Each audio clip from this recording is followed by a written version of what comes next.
Good morning. It is still morning. It's 11 o'clock. We have Stephen Spicy Gettel on the line here doing his doing his downtown troll. Stephen, thanks for joining us. I just want to give a quick report to the Guides Forecast readers to tonight's newsletter, give an update on the Willamette fishery. You've had a great run this week. I'm still eating spring Chinook that you caught me a couple of days ago. So you've had a lot of consistency. I know the readers are responding because some of them are booking some trips with you, which is wonderful. And there's a few other boats fishing in an area that you had largely to yourself for quite a few days in a row. So um, geez, I mean, you're fishing under the grain barges. No wonder it's like a hatchery there. The grain falling from the sky, and those fish are hungry. Good job, guys. Thinking. It's been good. It's been good. We see several fish caught down here today. It took us a while to get into them, but we got two real quick about half an hour, 30 minutes ago. We lost two also, so we could have had our limit here. I got a solo guy coming out, and I talked him into a deal where we share some fish and we run four rods. So that's what we're doing, and it's working out That's good so far. Yeah, we have some company here, and that's okay. Everybody's getting fish. well. The last time we filmed a segment, we caught the interview bite on film, and that was a hit. So this is kind of like the cell phone bite that we frequently get while we're calling our guide buddies wondering where the fish are. So let's hope before this interview is over that we get another one on that you have to hang up on us with. So, um, I know that when I was down there, you and I both were surprised that the water temperature was still below 70 degrees, and I saw on the one of the temperature gauges that maybe it's bumped up again. We had a couple hot days. What is your temperature right now? Got 71 and a half on my Lawrence.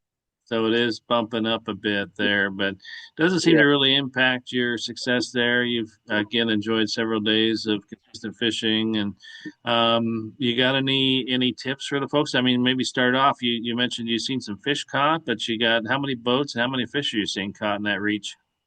So I went for being the only boat. Yesterday there was five, and I figured there'd be about 10 here today, and there's about 10. There'll probably be 20 tomorrow. The people are catching fish, and people that catch fish like to talk about the fish they caught, and it's all good. Um, yeah, so there's more pressure. I'm seeing a lot of success by this Astoria Bay ship.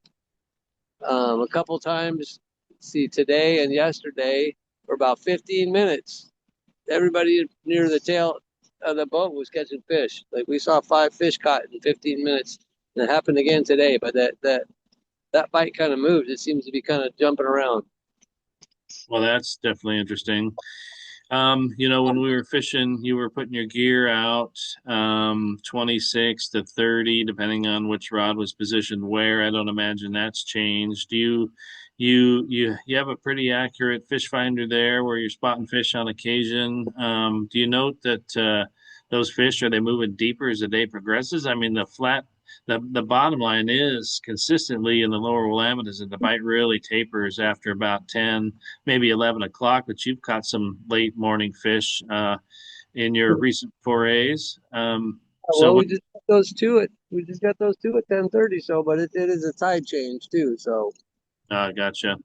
I think and that's what turned that on. Yeah. Well, what's the gear you're using? Are you still running the pink dotted? I forget that was it a green blade with a pink dot or?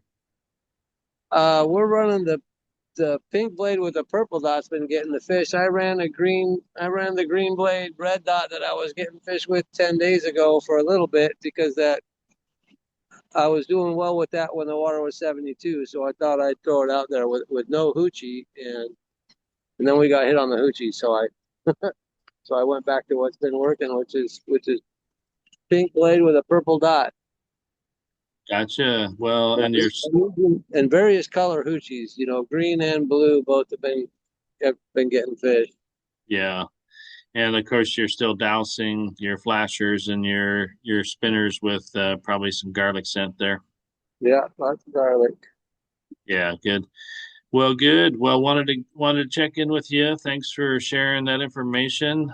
People get a pretty good idea where you're at with that. Looks like the Broadway Bridge in the background there, but nice of you to share your information. Let's let the record reflect that Stephen Spicy Gettel is the one who pioneered this spot. So, oh, there's one now.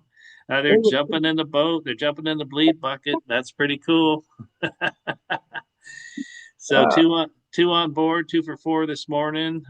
That's kind of been a typical day. When I fished with you a couple days ago, we were 3 for 5. That was a fun program for the first. I think we fished on the first of July or the 30th of June, I think it was. So, yeah. um, very good. Well, keep up the good work. I think you're fishing through the 4th of July weekend, it sounds like, and I keep got catching.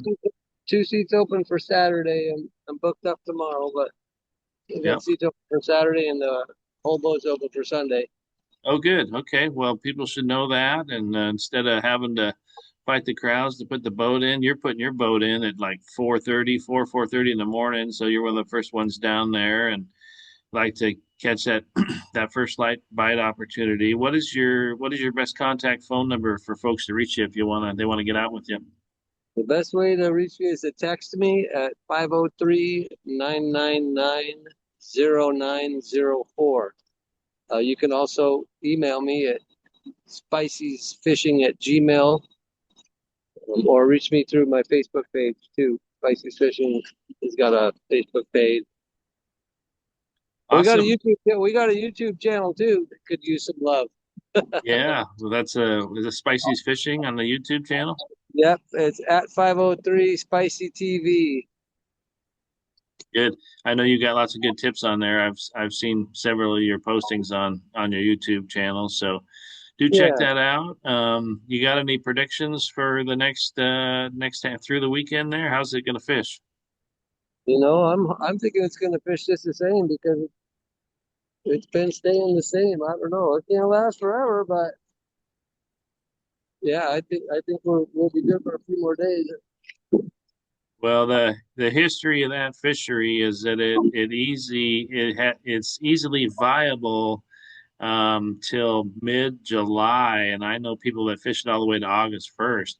Now, the one thing that's different that is real promising is I was looking at the data last night is that we are experiencing the largest catch rates in the last decade. Of course, that fishery was being developed over the last decade. So this year, the reporting weeks for the last couple weeks compared to the last 10 years, there's been more fish caught in this reporting week than there has any other week of the last decade. So it's clear that there's a strong return coming back in the late season here. A lot of those fish are Clackamas River bound. And it's no doubt in my mind that there is going to be more activity at least till mid-month. So keep up the good work. I think I'm going to see about getting out with you next week. I got a guy that's interested in going, and hopefully we can get some more fresh springer because that just goes down like candy. Yes. All right. Thanks for the time there, Spicy. Good luck. Get another couple and keep that hat on, bud. There's a lot of sun out there. Thanks, Bob. All right. Take care. See you later.